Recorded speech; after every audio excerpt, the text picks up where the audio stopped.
Wow. Oh, interesting. Okay, sorry about that.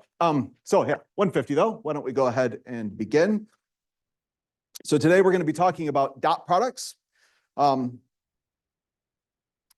find really throughout all of chapter 12, you'll be a bit disappointed. After all, you signed up for a calculus class. And in chapter 12 here, you won't find a single derivative or integral or anything like this. Really, it's devoid of all things that we know and love as calculus. But luckily later on, especially in chapter 16, but even as early as chapter 13, we'll be using the things that we learned in chapter 12 here to do calculus with. And so even though we don't get any derivatives or integrals in chapter 12, we will soon thereafter.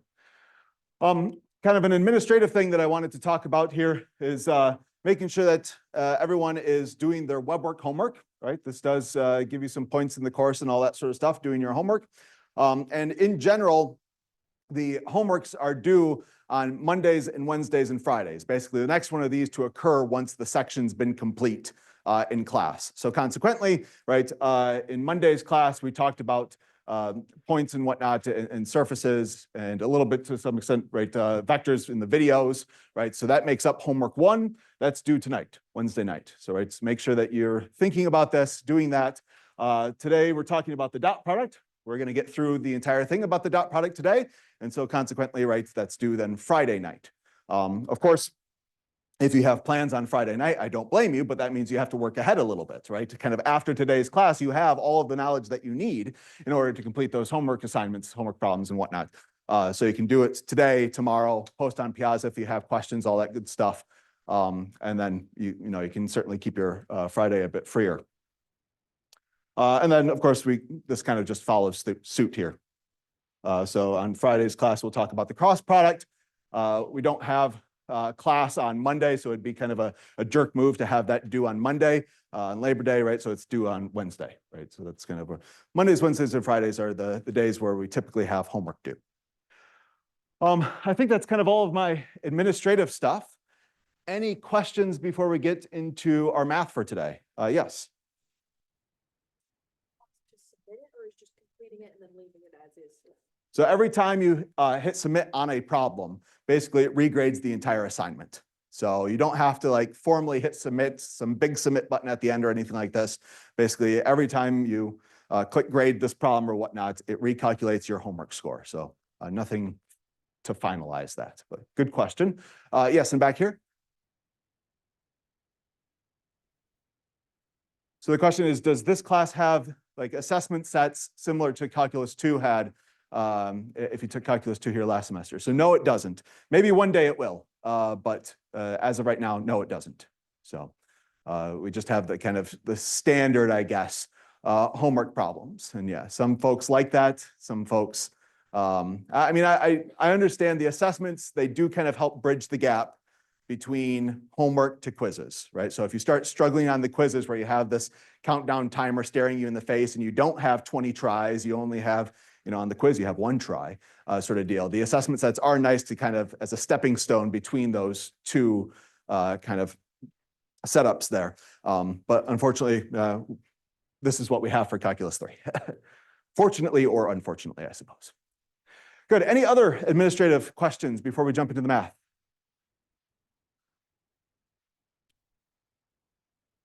All right, so let me go ahead and switch over to my iPad then.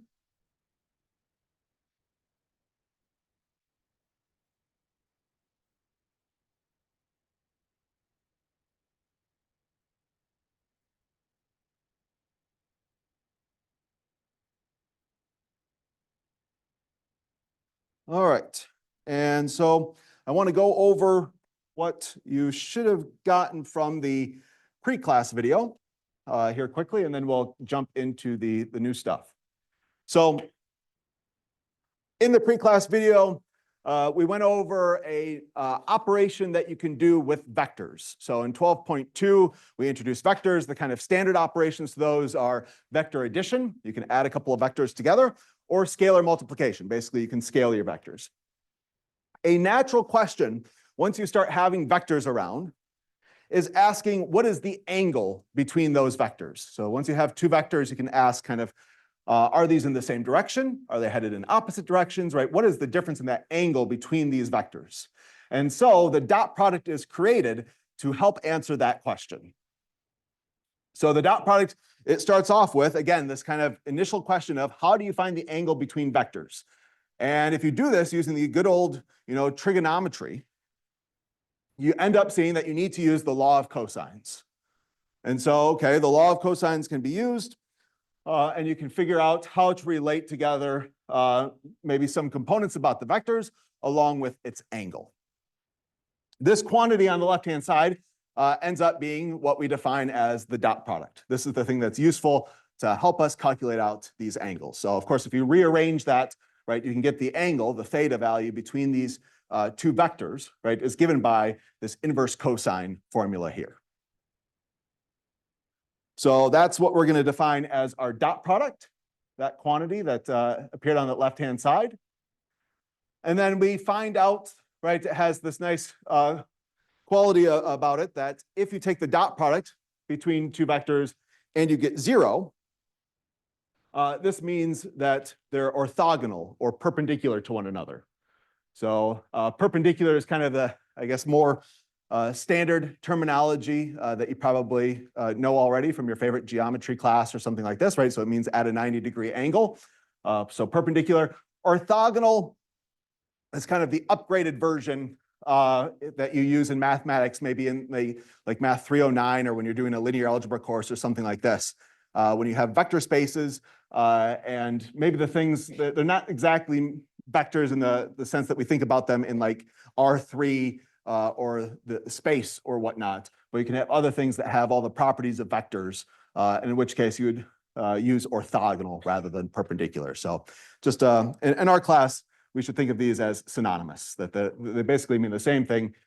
Just when you see it on a quiz or an exam, right, you should understand if it's worded either perpendicular or orthogonal, right? Either of these should make sense to you. Okay, then we do a few examples of that, and that's kind of where we leave off. Any questions about the pre-class videos before we jump into the new stuff for today?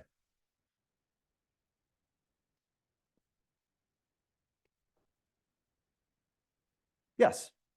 Long thing on the first page, and like with the theta equals like the inverse cosine stuff like that. So what's the point of all of that? So the question is, on the first page here, we spend a lot of time dealing with this law of cosines and trying to figure out this angle between these vectors, right? So this is basically me developing the formula that we are going to now just use in class. And this is how you, right? At some point, if I just give you this formula, a reasonable question for you to ask is, well, why is it that way, right? Why is it this way and not some other way, right? And the reason why it's this way is exactly this work right here. It's because of the law of cosines, right? And all of this work that we're doing here, that this formula is true.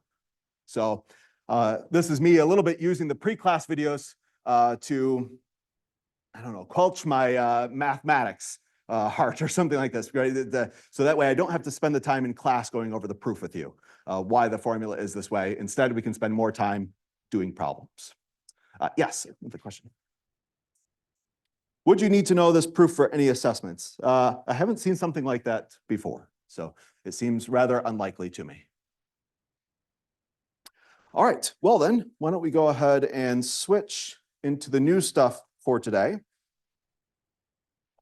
So if we were to rewrite our previous theorem, that is 3.1, but now with our dot product notation, we could say that theta is equal to cosine of inverse of A dot B divided by the magnitude of A times the magnitude of B.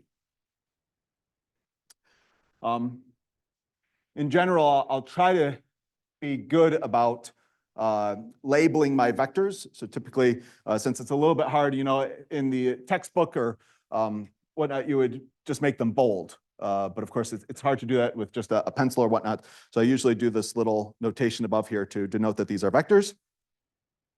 As we continue on in the class, sometimes I inadvertently get a little bit lazy with this and I stop drawing these little arrows above this to signify that these are vectors, especially when there's no like scalars around or something like this. So if at any point you're wondering, is that thing you wrote down a vector? Is it supposed to be a vector? Because I forgot to draw the arrow, just ask. In general, when you ask a question like that in class, it saves me like 3 to 5 emails later on that I may get after class where people ask, was it supposed to be a vector there? I'm like, yes, it was. So I appreciate if you ask in class. The main formula that I typically go back to with the dot product here is kind of that first one that we came up with that proof for the law of cosines. But again, now on the left-hand side, I would just write that as the dot product rather than A1B1 plus A2B2 plus A3B3. And as a quick side note, by the way, we already talked about if you have the dot product equaling 0, you know that the angle between those vectors must be perpendicular, must be a 90-degree angle, right? Or orthogonal. My question to you is, if A dot B is greater than 0, what could we say about the angle in that case? So again, this right-hand side here would have to be greater than 0. What could we say about it in that case? What's up with that angle? So it's not going to be at a right angle. So it's either going to be acute or obtuse. I'll give you that. It's going to be between 0 and 90 degrees. Between 0 and 90. Yes, absolutely. So that means, notice that these magnitudes, these have like positive square roots in them. So these are always going to be positive, or worst case 0, I guess if you had a 0 vector, but usually positive. And so really, if you want the overall result to be positive, that means that the cosine must be positive. And so in order for this cosine of our angle to be positive, we really need that our angle to be between 0 and 90 degrees, or 0 and pi over 2 radians. So then theta is acute. And likewise, if A dot B ends up being less than 0, then that means that your cosine must be in the second quadrant. That's where cosine is negative. So then our angle is obtuse. A little bit of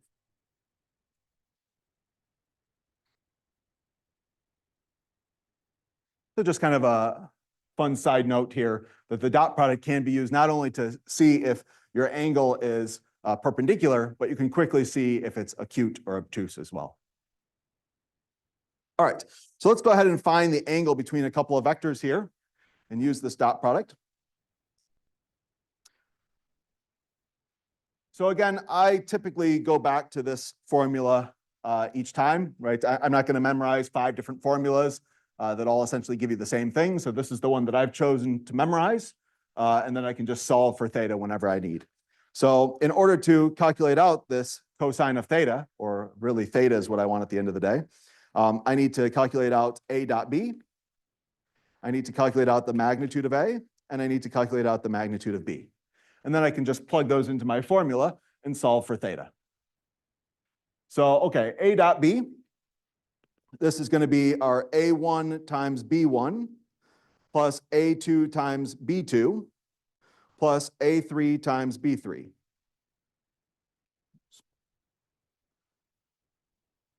So again, A1 is just the first coordinate, A2 is the second coordinate, A3 is the third coordinate of A.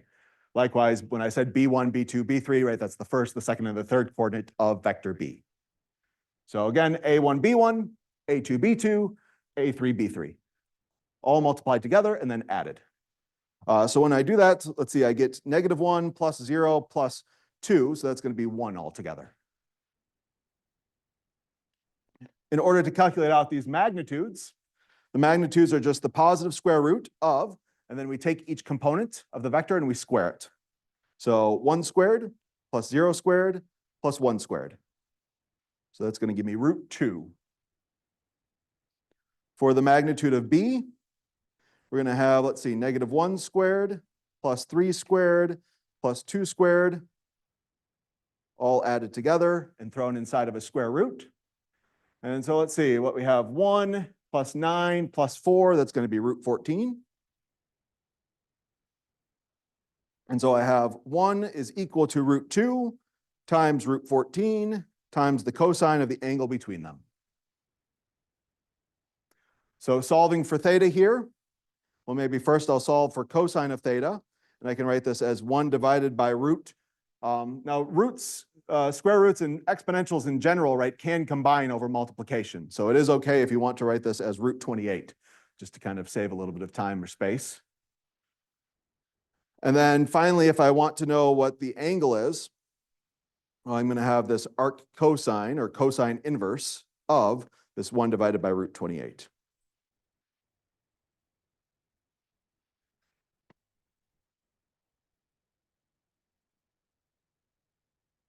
Web work, by the way, like this is the way that you would expect to see your result in web work, right? So web work really likes exact answers. On the other hand, like D2L, for instance, if we had kind of one of these open response ones, typically D2L, it doesn't understand these exact answers. So we can do one of two things. We could either make it a multiple choice style problem, or this would be one of your possible answers, right? And you could just select that with a radio button.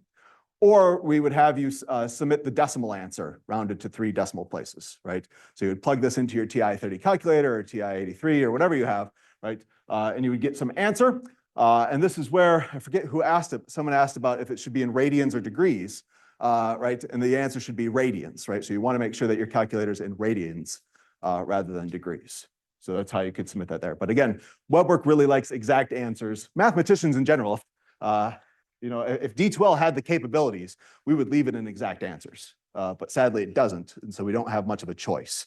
So web work is really how we prefer the answer, you know, exact rather than rounded and stuff like this. Good. Any questions on this one here? Yes.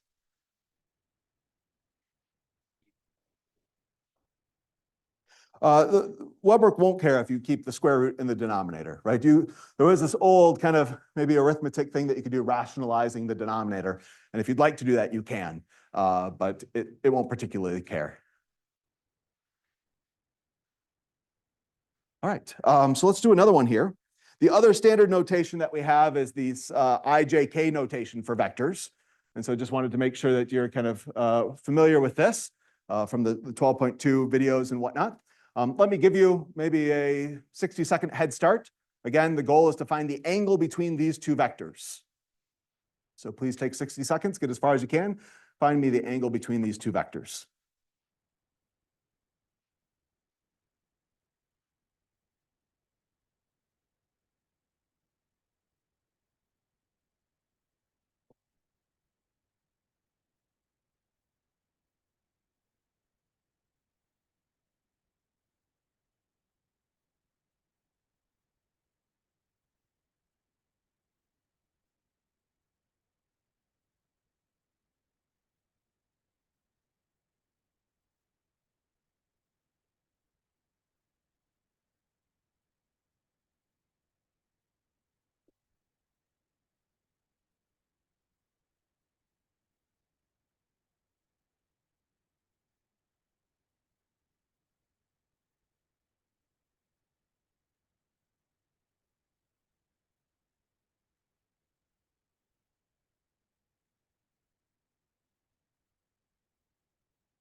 Hello, there we go.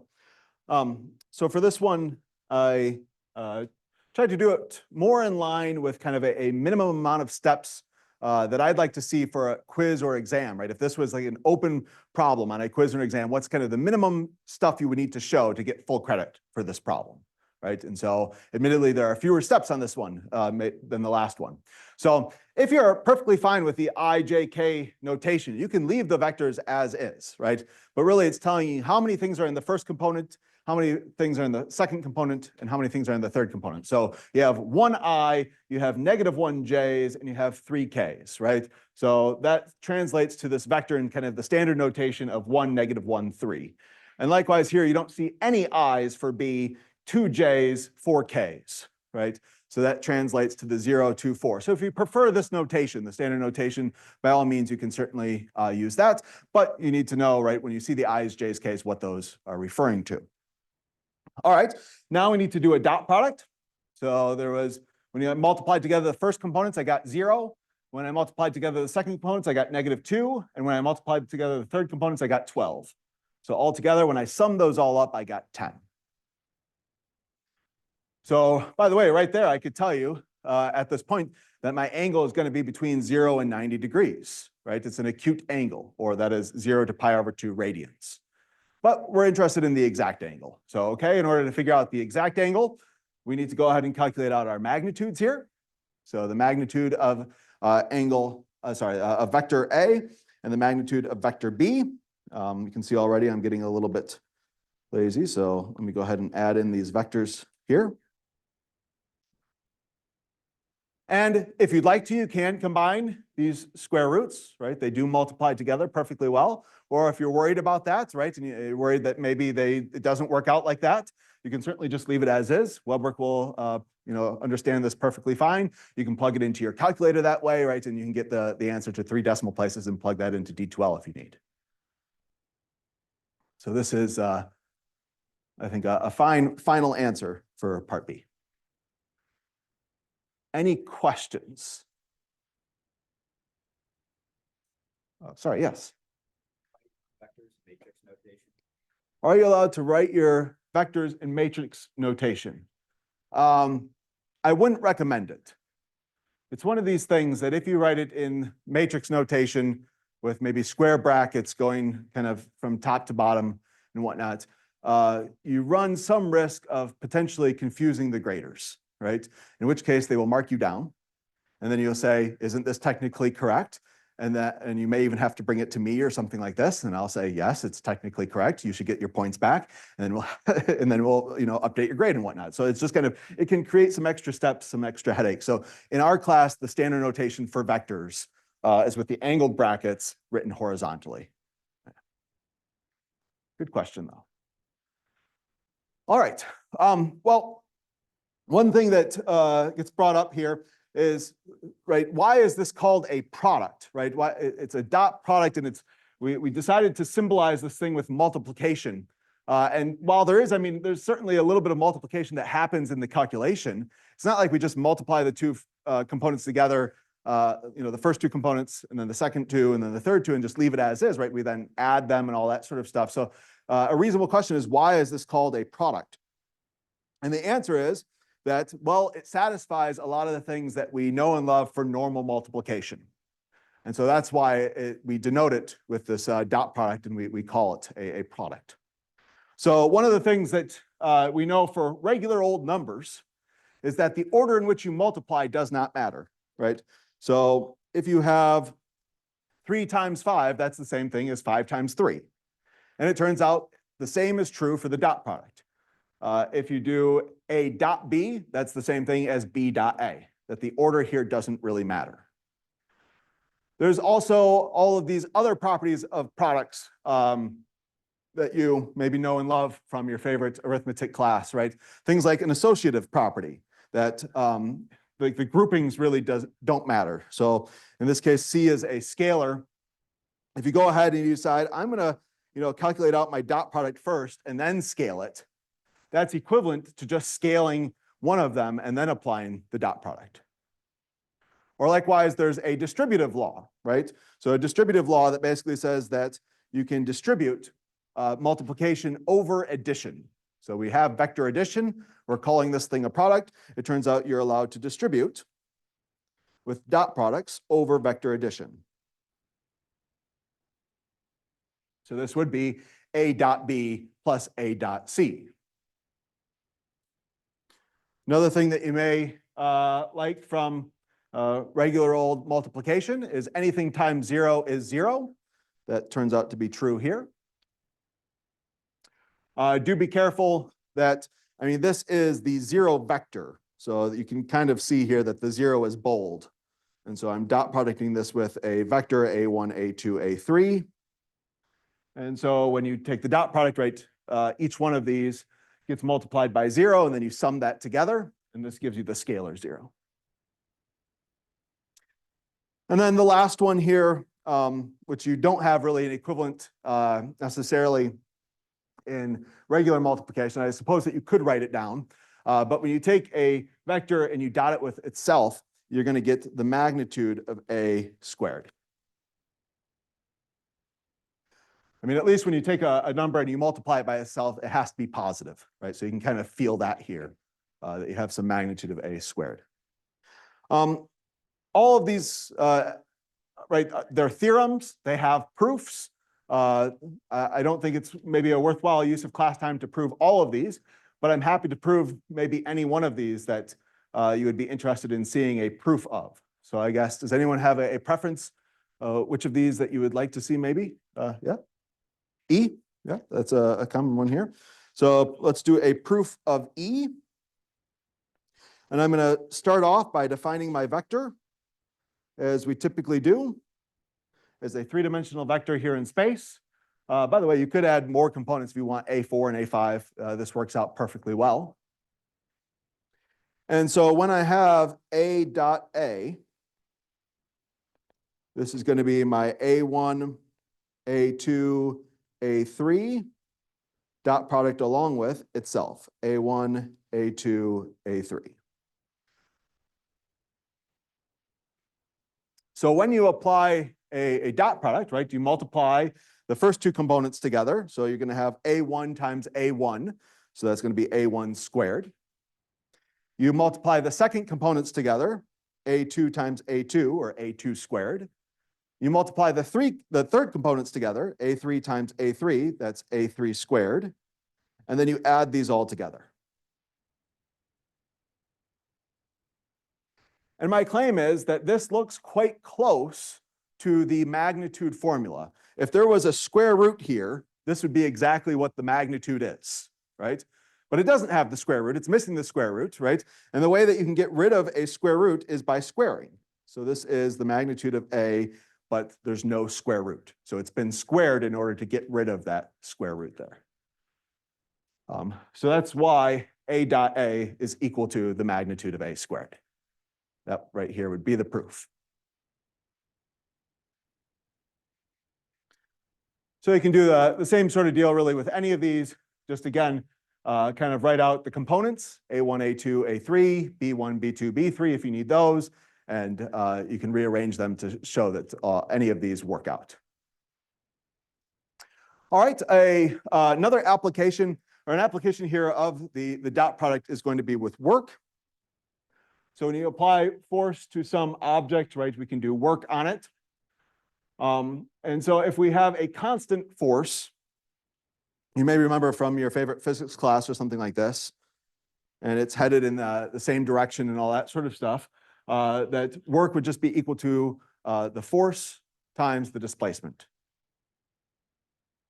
So now we can deal with situations, though, where these things are vectors, right? So we have a force vector and we have a displacement vector, and they may not be exactly in line with one another.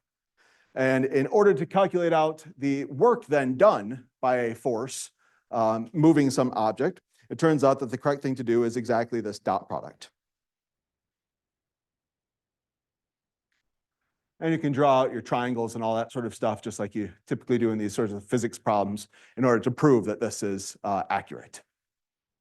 But let's do a few quick examples maybe of how to apply this. I guess just one here, and then we need to move on to projections. So I have a box that's being pushed with a constant force of 1, 2, 3 newtons. How much work is done in moving the box from 101 to 211? So I already have my force vector. The only thing left that I need is my displacement vector. So I have 2 points. I have a starting point and I have an ending point, and I need to figure out how has it been displaced from the one point to the other point. So I quite often like to do displacement vectors kind of more ad hoc, which is I just think about, right? I start for the first component, I start at 1, I end at 2. How many steps did I have to take? Well, I had to take 1 step, right, to get from 1 to 2. Looking at the second component, well, I start at 0 and I end at 1. How many steps did I have to take? 1. I start at 1 and I end at 1. How many steps did I have to take for the third component? 0. So this is just kind of thinking about it logically, I suppose. If you want a mathematical formula in order to calculate out displacement, right, it's always the ending point minus the starting point.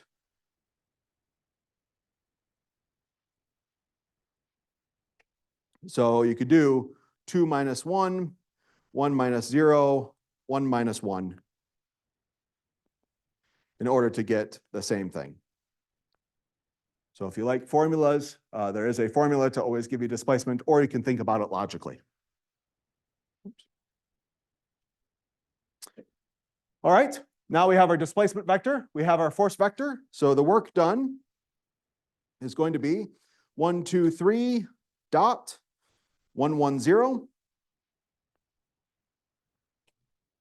So 1 plus 2 plus 0 is equal to 3 Newton meters, we'll say. Hopefully these points are in meters. That's kind of a standard units for work.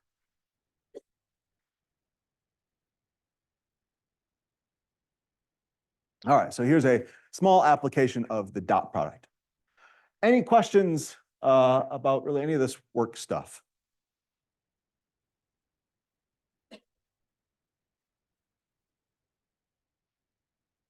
Okay.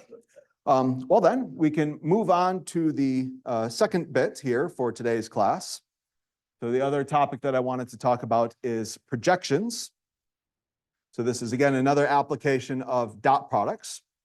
So I'd like to explain to you with some visuals, right, kind of what a standard vector projection is, and then we'll learn how to calculate these things using dot products. So a vector projection, we're going to have these 2 vectors, maybe u and v, and as we typically do, maybe have them start at the origin or at the same point here at very least.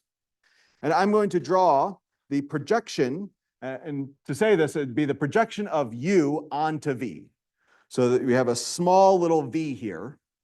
You imagine that that small v this is the floor that we're projecting the vector u onto.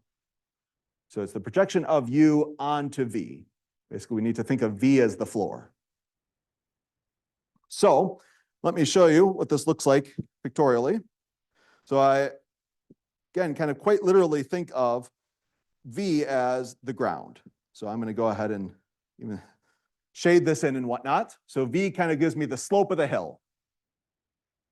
And then I imagine that we have the sun kind of shining down, and we'll do it exactly perpendicularly, by the way. And the question is, if we were to project vector u onto vector v, is essentially, where is the shadow? So if I was to kind of go straight down here, the shadow would be on the ground. It would be parallel to v. And this right here, this blue vector that I've just drawn, is the projection of vector u onto vector v.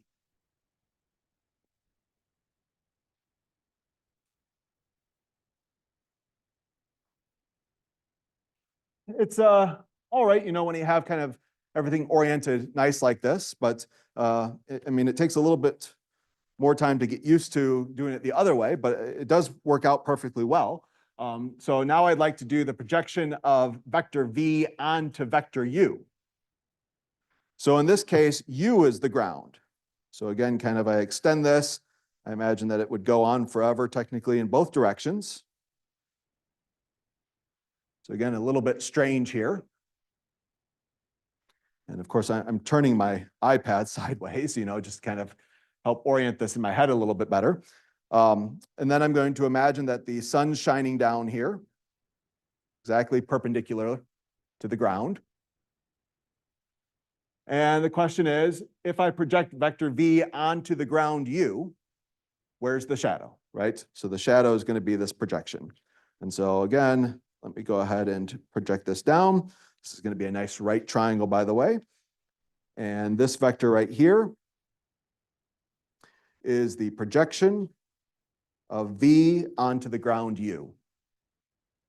So if the u was ground, what would vector v look like, its shadow, when the sun shines down?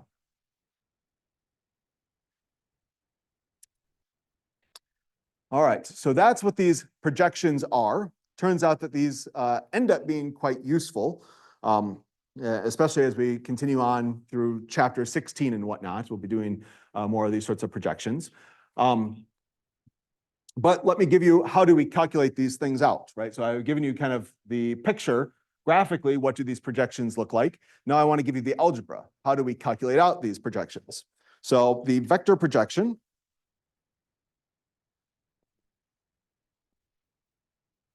of one vector onto another vector. So in this case, I'm doing B onto A. So again, the ground is A. It's in the subscript here. The vector that I'm projecting onto it is kind of inside of the function with the parentheses and all. Again, this is what the notation is. So proj for projection. And we already talked about the subscript and all that sort of stuff. And the calculation goes like this. It's A dot B divided by the magnitude of A squared in the direction of A.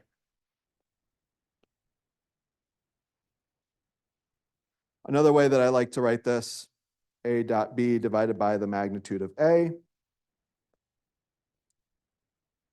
And then make this a unit vector over here. So basically just taking one of these magnitudes and putting it under the vector A here. So that way you really feel like this is the direction, right? It's a unit vector once we divide it by its magnitude. So this is a unit vector, and this is how much scaling we do to that unit vector. So again, notice that this projection is going to be some scalar multiple in the direction of A, in the direction of the ground. So just like in these pictures back here, when we projected onto V, notice that our projection is some scalar multiple. It's not quite as long as V, by the way. V is a bit longer, but it's some scalar multiple in the same direction as V.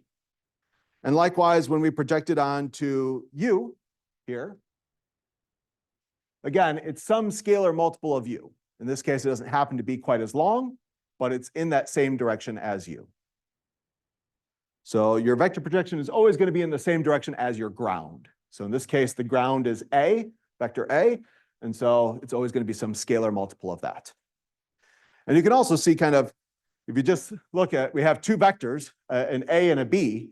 The A shows up so much more than the B. It turns out that the ground is way more important than the vector that you start with. I mean, you can't completely ignore the vector that you start with. It's certainly there, right? But the ground is much more important. All right, one more definition, and then let's do some calculation of these things. So I would like to bring up, instead of the vector projection, there's also something called the scalar projection. So the scalar projection of B onto A is denoted with comp here, comp of B onto A. And it is just the scaling part. So notice here, it's just this part of the vector projection. That's how much do you scale that vector. So it's exactly that piece. So you really don't have to memorize these as two separate formulas, right? If you think about the vector projection as a unit vector that needs to be scaled, if you just isolate, well, how much am I scaling that? That exactly is the scalar projection.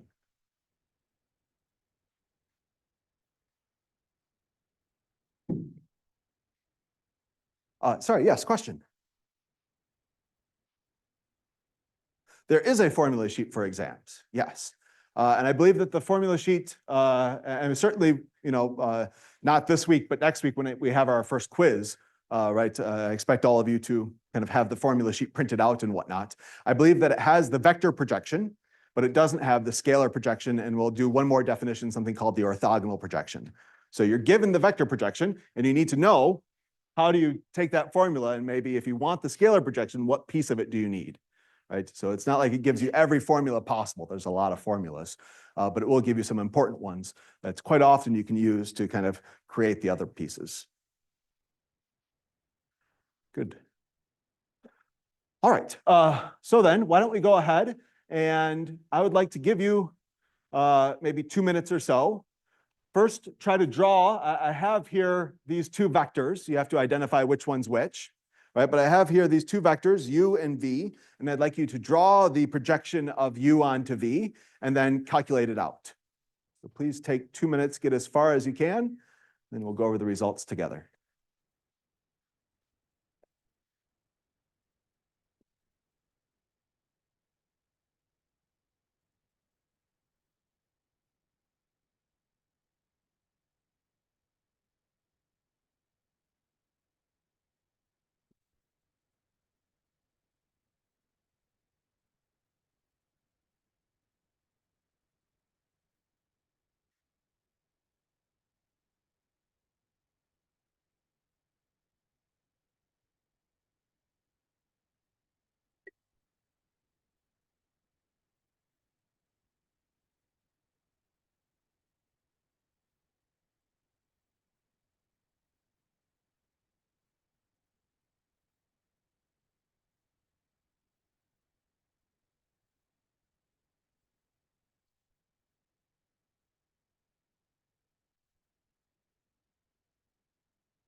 All right, let's talk about this one together here.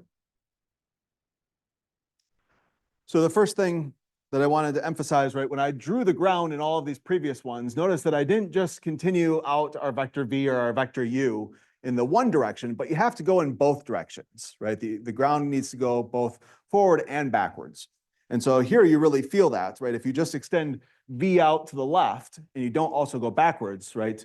Notice you kind of miss out on the place where u needs to be projected. And so I do recommend kind of continuing it as a line rather than a ray, like in geometry. So then the picture here, we need to project vector u onto the ground v, the ground generated by v here. And so when we do that, right, notice that the shadow, I guess I didn't draw the sun rays.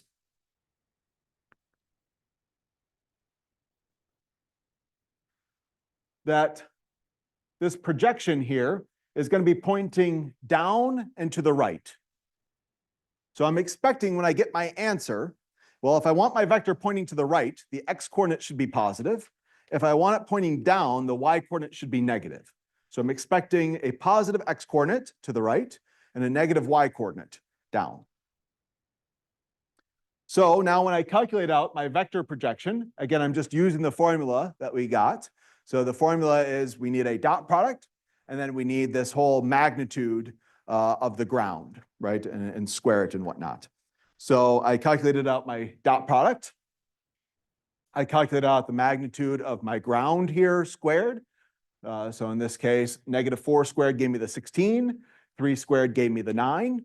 Sum those together, I get 25. Normally there'd be a square root, but there's a square there to cancel that out. And so then the projection, if I wanted in its simplest form and distribute and all this sort of stuff, it would be 44/25, so a little bit shy of 2, but that is a positive number, so it is pointing to the right. And then -33/25, right? So that's -1 and change, so it is pointing down. If you're just interested in the scaling projection, right, how much would you have to scale our vector v in order to make it look like the projection? Well, notice that it needs to be pointing in the opposite direction as v, right? We have a -11/5, right? So notice that this needs to be flipped and pointing in the opposite direction. That's the negative sign there.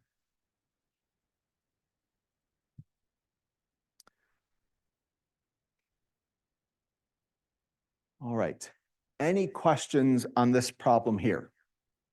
Yes. Okay, in the original equation we're using to find the projection of u onto v. Yes. The unit vector section of that, is that the vector A over the magnitude of vector A squared, or is it just vector A?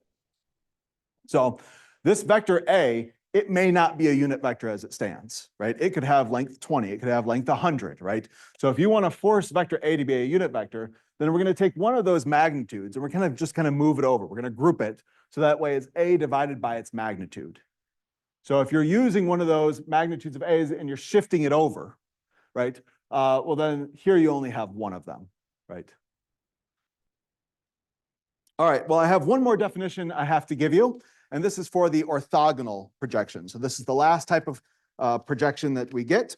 Again, orthogonal projection.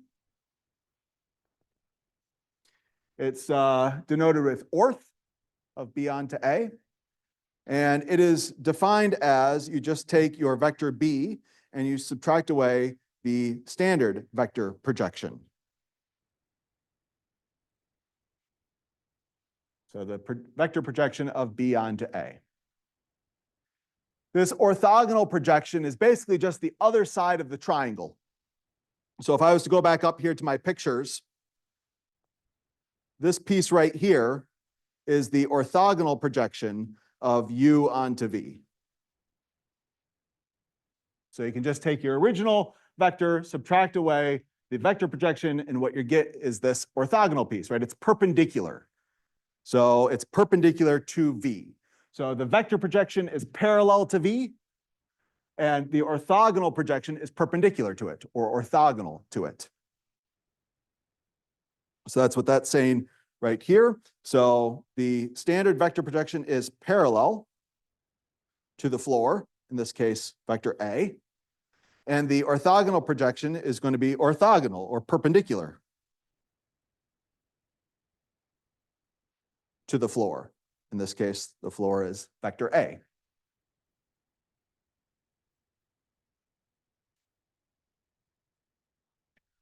So I hope maybe we have time really quick to do this quick example, and then I'll let you guys think about this last example here. And again, I will post the solutions for this after class, but let's at least kind of do this one together.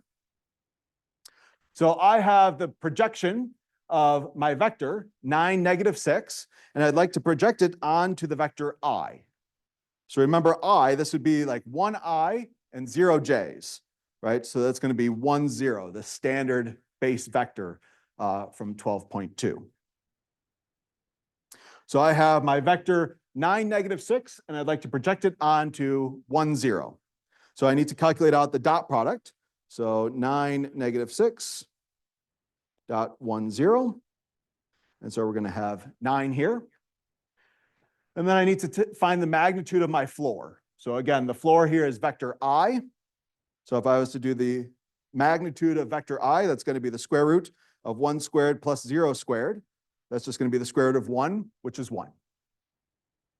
So that's the magnitude of my floor here. So the projection of 9, negative 6 onto the vector I here is given by, well, according to the formula, it's that dot product, 9, divided by the magnitude of the floor, in this case 1, times our floor, which again was 1, 0, divided by its magnitude. So it's maybe not surprising that when we take this vector 9, negative 6, 1, 2, 3, 4, 5, 6, 7, 8, 9, 1, 2, 3, 4, 5, 6, and we project it onto the standard kind of x-axis here, 1, 0, or vector I, well, we just get this shadow. Again, kind of this would make up the floor here, and we project it onto there, and so we get a vector that's longer, right? 9, 0, but it's in that same direction. Then if you were to calculate out the orthogonal projection of 9, negative 6 onto I, you just take your original vector, 9, negative 6, and you subtract away your projection vector.